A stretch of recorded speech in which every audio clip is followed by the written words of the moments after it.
So what's going on, y'all? I'm finna show y'all just like a quick overview on how to tint like a frameless mirror, or window, I should say.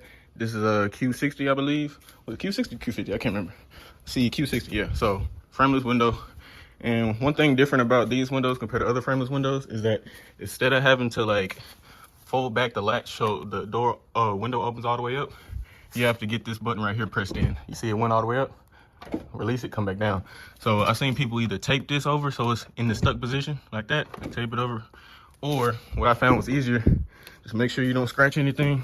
I got me a little what's it called, breaker bar for I can't even remember what this is called, but really you just trying to lodge it in there so it stays stuck. So give me a second, I'm gonna put it on there because it's hard to put it on there with one hand. So as you can see, it's being pressed down and it's lodged in there. And now the window's all the way up. So after you get that all the way up, first thing you want to do is make sure that this window is clean. Mainly this inside, because once you take off that clear plastic off of that tint and put this on there, if there's any dirt in between the tint and this on the inside, you're gonna see it.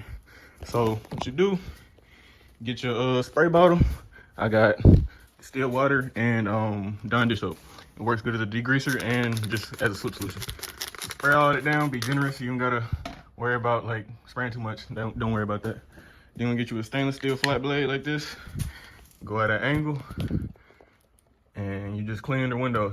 If you hear like a noise, probably means that there's some dirt on there, so make sure you get all that dirt off, because if you don't get all the dirt off, you will see it under the tint whenever you're done. So go over the whole window and I'll come back to y'all. And while you're cleaning your window, make sure that you're getting these edges right here, like all up in there, because the tint will go in there. And if there's dirt there, you'll also be able to see it. So what I like to use is this tool right here. Wrap it. Trying to do this in one hand, y'all. Sorry, y'all. But wrap that in there. Get it wet. Let me get a part that's not dirty, because I use this on the other door. Get it flat in there. Stick it in that gasket. And you're going to see how much dirt's really in there. Even though the window look clean, look at that. That's all that just came out of that. So make sure you passing over this multiple times with like a cleaner towel, by the way, but it's fine. I'm cleaning anyway. But make sure you're getting all up in there real good, like between the glass, in between this, and then this as well. All right, y'all. So once you get it wet and you're ready to put your tint on, like cut it out to the shape. One thing that helps, some mirrors like this one can turn backwards. That's how it usually is, but you can turn backwards. You can get to that little edge a lot easier. And you won't really soak it, so whenever you do put the tint on there, you can move it around and it won't get stuck where it's at. So be generous with this too, and go ahead and take out your tint. In my case, the customer wanted 35 all the way around, and wasn't nothing too dark, so that's what I'm doing for him. So let me go ahead and get that tint out real quick, and go ahead and have your stainless steel blade out ready to cut, so you don't be fumbling around trying to get to it. So you always want to give yourself some extra room, so like cut a little, maybe I say maybe 6 inches in total, more than you actually need, just so you can play around with how far you want it. So I think that's good. Get my knife, go ahead and cut it. Make sure you don't cut the car, obviously, but that's self-explanatory. And then go ahead and get that roll out the way so you can go ahead and shape this window. All right, so you can do this in multiple different ways. Some people just use that bottom edge that's already straight from the roll. Some people like to push it down and then make their own cut, just so it's easier to get that bottom line and everything else lined up. So that's what I'm gonna do. So let me get this tint flat on the glass real quick where I run it before I start cutting. So give me a second. And before you cut, one thing that makes it a whole lot easier is just to go ahead and cut all this excess off, because you're definitely not gonna need that much, and that extra is just gonna be in your way. So go ahead, and you don't gotta cut too close, just enough to get a lot of that bulk out.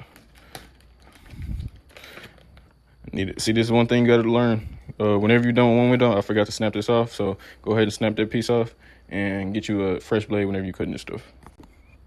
All right, so I got the fresh blade. See how much easier that's cutting. So get that extra out of the way so you can see more of what you're doing. Same thing on this side. Just gonna cut maybe this much off, just to get the bulk of that out of the way. So line it up, make sure you can get it as flat as possible, so your cuts are gonna be even. And make sure you're getting it, you're glassing it, y'all. You're glassing it. All right, I think that's pretty flat. There's always obviously gonna be fingers down there because you're gonna have to heat shrink it later, but I'll show you that in a second. All right, so first, if you're doing it the way I'm doing it, you want to cut that bottom edge. So there's a little black gasket right here. So you can be cutting along that gasket. Don't cut into it because obviously you don't want to cut into the gasket. So just get your blade. You don't even got to have it out that much. Find that corner. Find that corner with your finger.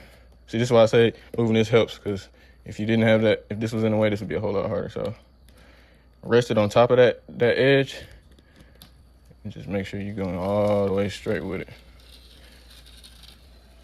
One smooth cut. So as you can see, that's lined up perfectly. Oh, snagged a little bit, but that's all right. All right, so the next step really depends on how your window is, but in my case, this little black trim right here is actually further out than it is on the inside. So if you was to cut it along with it, and you put it on the window, you'll be able to see like a little gap right there, because the back side of this, like in the interior, goes out a little bit more this way. So what I'm gonna do is cut along the outside, but you see I left some room over here. Cut this small side, move it over maybe 1/8 of an inch, then cut all this. So that way, when you put it on the window, you'll have that 1/8 of an inch extra, just so you don't have like a little light gap right there. So I'm gonna go ahead and cut this first, just like I did the bottom line. Just sometimes people do it this way, sometimes people do it this way. It really just depends on your preference and what's easy to you, but I'm gonna do it this way. So make sure you're getting in on that corner right there. Let me do this off camera because I ain't gonna lie, I gotta make sure I cut this straight. All right, so I cut it. As you can see, it's lined up with it, but you don't want that, like especially because the way this door is designed. Lift up the film and move over the whole thing. Make sure you don't tilt it a certain way, so make sure that this bottom line is still even with the car door. Move it about 1/8 of an inch. Now you can go ahead and cut the rest of this. All right, so for this top edge, make sure your blade is sharp. Start at that corner, and you just resting the blade on this ledge, and don't stop because you won't get a clean cut. So I like to push it out a little more for this top piece. Start at this side, run it across. Make sure you're keeping your hand stable on the way up. Clean cut. Now do the same thing with this side, run it along, and then you'll be done with this part of cutting. Same thing, I like to start a little bit lower and then fix this corner off the glass. Like if you have like a cutting board, like that little white board, you can do that, but I like to just fix it while it's on the glass. Make sure that line right there is straight. And I'm gonna go ahead and curve this edge while I'm over here. Might as well. You wanna do that on every side though. So that's curved. Now what you wanna do, move this whole piece over. So this edge and this edge is completely on the glass, not overhanging. And you wanna go ahead and shrink to get these fingers out, because a lot of glasses that are this long are always gonna have some fingers. So you're gonna have to heat shrink it. So let me go ahead and do that real quick. All right, so I got about 1 inch over here and 1 inch below. So you can get the majority of the bottom of the glass, because this part doesn't matter as much. You always, because it's a shorter side, you want to get that longer side, and you're getting that much. So now put a little water on it. You're gonna have a lot, just to make sure that this bottom is flat, and you'll be able to see where all the fingers are. See, like those are already popping up right there. Let me see. So if you don't use a heat gun, these will pop up and you will never be able to get them down, because if you try to heat shrink it while it's already on the other side, it's gonna be a whole lot harder to do that. So I'm just trying to flatten out the glass just to see how many fingers I'm really working with, because you see the same ones are steadily coming up. So what that means, I'm gonna have to get that heat gun, high heat, and just keep going down with it with the heat gun until they're gone. So let me get the heat gun. All right, so got the heat gun on high heat. Oh, it's turned all the way. This is a cheap Amazon heat gun. You don't have to get anything fancy. That's the brand I use. I can leave it in the description. Or all these tools, I'll leave it in the description. But anyways, turn up on high heat. And I'm just talking now because you won't be able to hear me. But you going all the way up on the fingers, they're going to make like these zigzag lines. And you're going to push it down. Keep doing it. And then eventually, they're going to eventually go away. More might pop up, but that's fine. So I'm going to go ahead and show y'all.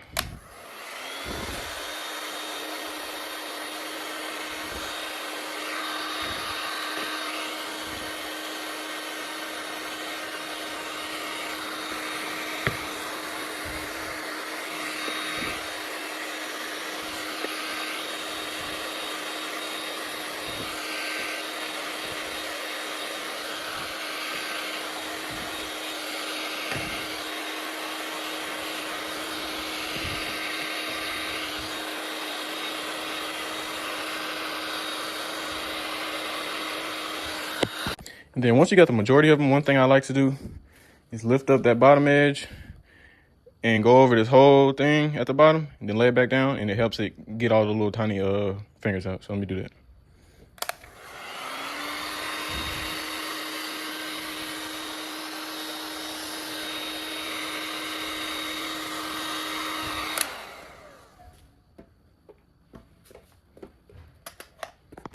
All right, so once you got the majority of the fingers out, a lot of them, if they're real tiny, you can go ahead and push them down on the other side. But just make sure you got the huge, like real big fingers, and like if you see them popping up a little bit, go over them again. Just make sure that you got it pretty flat. But after that, you're ready to take off this clear film, which hides the sticky part or like the adhesive. So what I do, make sure that one corner is flat, and I just use my fingernail and run over it. That's the easiest way I found to get rid of that, to be able to peel off that clear piece. Peel it off. You can leave the bottom on if you want to, but it's really not necessary because these windows are pretty easy to tuck. So peel it off and go ahead and spray it. Sorry, kind of hard to do this with one hand, but peel it off all the way. You can leave it at the bottom on if you want to. And then you're gonna transfer it over to the other side. And I like to spray this, and I like to spray the inside of the door just so I know I have a lot of slip solution on there, so it's easy to move around. All right, so now I'm gonna go ahead and transfer it. All right, so that sticky side that you just, that clear side that you just removed is gonna be the side that you put into the window, or the glass, I should say. So move it over as much as possible before you go ahead and tuck, because since there's a gasket right here, you're gonna have to get that yellow tool I was talking about earlier and tuck it in all the way, and then you're gonna go ahead and squeeze out all the water. So let's get it.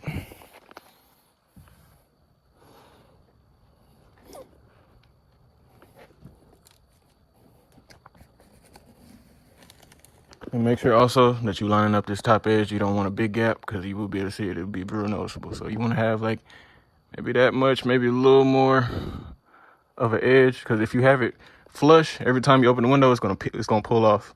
So you want to make sure there is a little bit of gap, but don't make it huge. So yeah. All right, so that's a good edge. But in my case, you know how I made that 1/8 gap? I made it a little bit too big, so you can see it's hanging off. It's a little too close. It might catch. So what I'm gonna do is just trim this off a little bit. So just to make sure I have that same gap all the way. So in this case, this at the bottom is a little close, so I'm just gonna trim it down. So once you feel like you got your tint where you want it, spray it down a little bit. Hold it with one hand so the tint doesn't move when you squeegeeing out the water, and then squeegee it out. Just make sure that the tint don't move, so hold it with your other hand.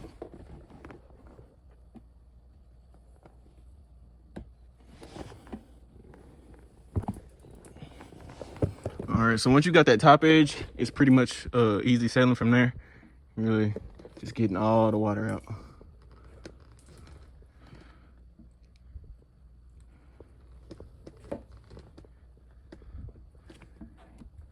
So you might see a few fingers pop up, but if you heated the window right on the outside, just all that is just you got water in there. So what you do, lift this up with this tool, and then, sorry to do this in one hand, sorry y'all, but get all that water out, because you can see there's still water in between the film and the window. So you do that. Obviously it's hard to do it with one hand, but you do that with that one, this one, and you really should be done. Just make sure that you get all the air bubbles, because once they dry, they won't be able to move. So make sure you get them out now. All right, so after you make sure you got all the air bubbles and all that water out, this is what you're gonna get just to make sure everything looking nice for the customer. You get this, you can get this from Walmart or Amazon, but this is what I've found that works exceptionally well. Well, make sure you shake it up so it's actual foam, and get you a clean rag and just go over the window. It dries fast and it cleans. Make sure you get all your fingerprints gone, and it makes the window look a whole lot better. So that's how you do it. I'll give y'all a quick rerun of what I did. So first, clean the inside of the window with the flat stainless steel blade. Then pull that back so you have room to cut. Put the film on the outside, cut this, move it over about 1/8 of an inch. Make sure you don't move it over too much, because in our case, I moved it over a little. I moved it over a little too much, so I had to trim over here. After you do that, first cut that bottom line, then cut that, then cut this. Take off the clear film from the tint, remove it, spray it down, put it on the back of the windshield. Make sure you squeegee out all the water. And that's really it. So with that being said, hope that helped. Let me know if you have any questions in the comments.